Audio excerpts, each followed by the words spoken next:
আমার বর সিজারের 1 টাকাও দেয়নি, সব দেবর দিয়েছে, যা আমার বর জানে না। বর জানে আমার বাবা দিয়েছে।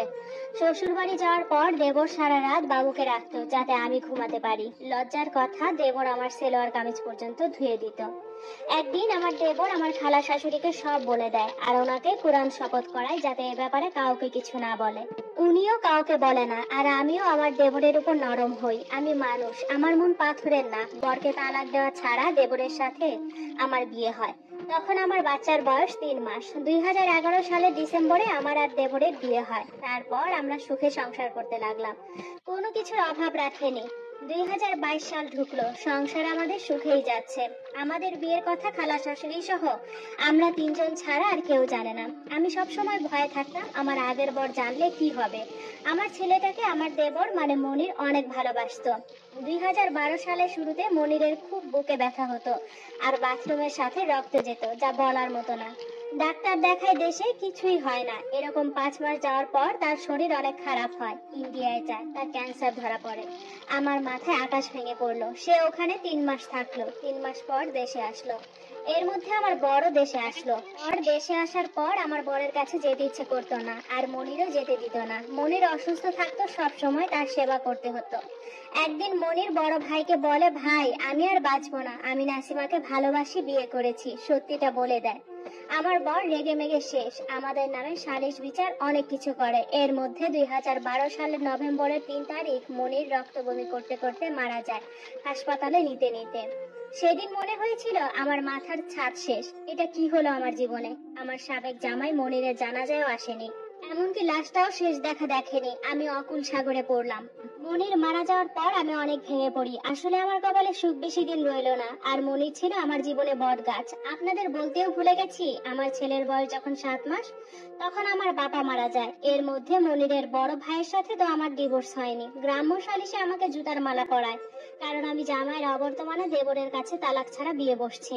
আসলে মনির বেঁচে থাকলে আমাকে এগুলো করাতে পারতো না।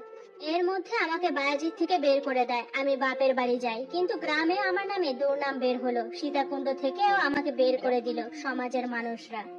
2012 শেষ হলো, 13 ঢুকলো। একটা ভাড়া বাসায় উঠলাম আমার মা সহ। মা মাঝে মাঝে এসে থাকতো, ভাইয়েরা জায়গা দিল না, কারণ সম্পত্তি দিতে হবে। এখন দোষ একটা পাইছে, ওটা ধরে বসে আছে। এর মধ্যে এপ্রিলে আমার সাবেক জামাই আমাকে কল করলো, বললো যা হওয়ার হয়েছে, তোমাকে মাফ করবো, বাড়ি আসো।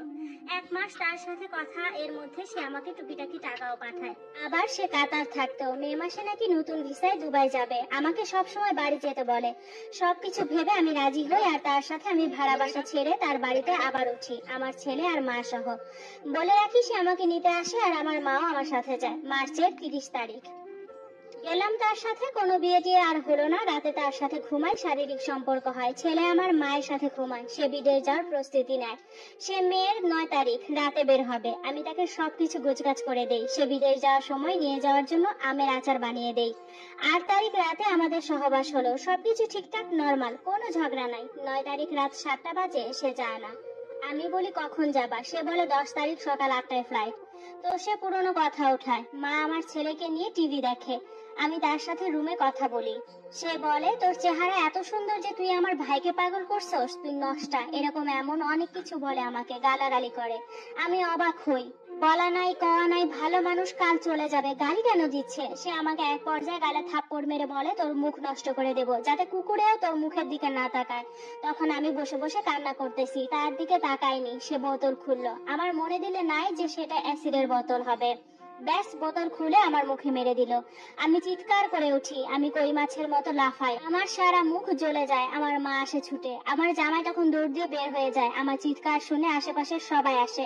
আমার মুখে বালতির পর বালতি পানি ঢালে। আমার সেদিনের কষ্ট আপু আপনাকে আমি লিখে বুঝাতে পারবো না। আমার চোখে পানি ঢালে। আমি শুধু লাফাইতেছিলাম মাছের মতো।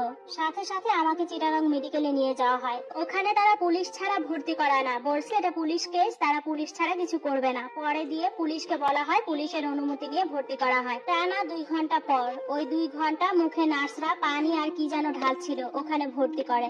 তারপর তারা ইনজেকশন দিয়ে আমার হুঁশ নিয়ে ফেলে। 4 দিন পর আমার হুঁশ আসে। তারা আমাকে ঢাকা মেডিকেলের বার্ন ইউনিটে রেফার করে। অনেক ব্যয়বহুল খরচ ছিল। মনির যা টাকা দিয়েছিল সব আমার চিকিৎসার পেছনে খরচ হয়ে যায়। টানা 5 মাস আমি হাসপাতালে ছিলাম। আইসিইউতে টানা 1 মাস ছিলাম। আমার মুখের 85% পুড়ে যায়। আমার একটা চোখ নষ্ট হয়ে যায়, আর একটা চোখ কোনো রকম ভালো থাকে। আমার মুখের সমস্ত কোষ নষ্ট হয়ে যায়। কি যে কষ্টের দিন ছিল বলে বুঝাতে পারবো না। একমাত্র আমার মা আমার সাথে ছিলেন। আমাকে একটা মশারি যুক্ত বেডে সবসময় রাখতো, যাতে মুখে ইনফেকশন বা ধুলাবালি না পড়ে। 5 মাস পর মোটামুটি সুস্থ হই। 5 মাসে আমার পুরো ওষুধ খরচ সহ 12 লাখ টাকা যায়। মামলা হয়, পেপারে উঠে। ততদিনে আমার জামাই বিদেশে চলে যায়।